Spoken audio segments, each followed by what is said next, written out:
Okay, now when you start studying basic mechanics and working with statics, um, there are three pretty important terms here that we need to be sure that we understand. Uh, I may have talked enough about this non-accelerating reference frame.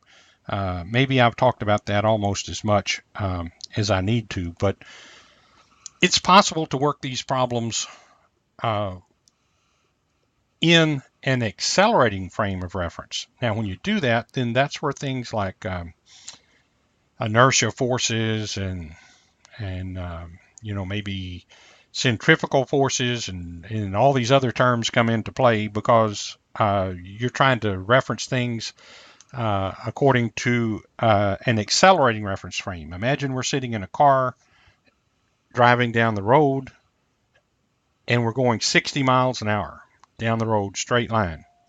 Okay, and I decide I'm going to go around a curve. Now, whenever I start to turn the curve, it feels to me that someone started applying a force to me. And if I had a reference frame that was attached to the car, about the only way that I could explain what I'm feeling is to assume that there was a force acting on me.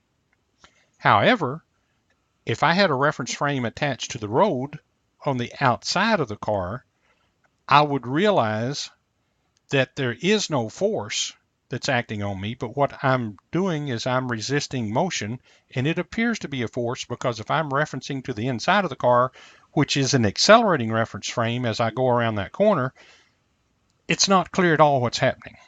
Okay, so you want to get really confused, use a reference frame that's accelerating. We don't do that, and I beg you not to ever do that.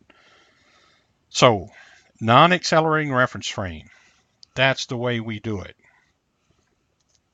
And for our case, the non-accelerating reference frame we're going to say is non-accelerating with respect to the surface of the Earth. That's what we have to have. Now, these other two terms here, you should be familiar with them as well. Scalar and vector. Scalar is a thing that has magnitude only. If you think about things like speed is a good example, probably time is a good example, maybe mass is a good example, maybe distance. Now, be careful with distance, you see, because with distance, you can argue, well, whenever I'm talking about my reference frame up there, I've got coordinates on that reference frame.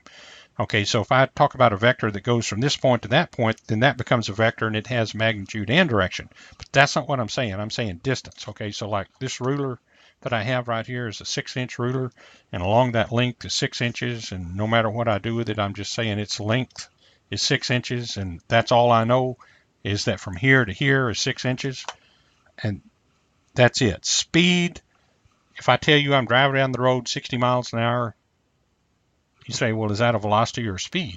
Well, if all I have told you is I'm going 60 miles an hour, it has to be interpreted as a speed because it didn't tell you if I was driving north and it didn't tell you if I was driving south. Okay, so speed is a scalar times a scalar mass is a scalar, distance is a scalar. They have magnitude only.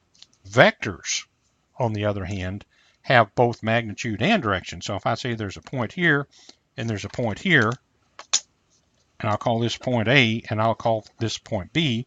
And so I say, if I want to get from point A to point B, I go like that, then I'm going to say that that's a vector. And I say, you go to point A and follow vector AB, and you'll end up at B. That's what I'm telling you. Well, the only way that's going to work is I have to know the length of the vector, which is a scalar, and then I have to know the direction of the vector, which is from A to B. So in order for it to be called a vector, it has to have both magnitude and direction. Your book, oftentimes, when they're talking about vectors, they'll make this a bold letters right here. But what I often do is I put that little sign like that on top of it. And so when you see me do this on a video or in class or something, you know I'm talking about a vector.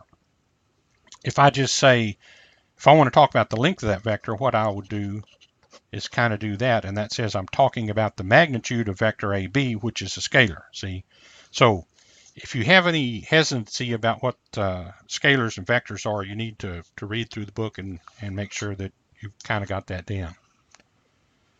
So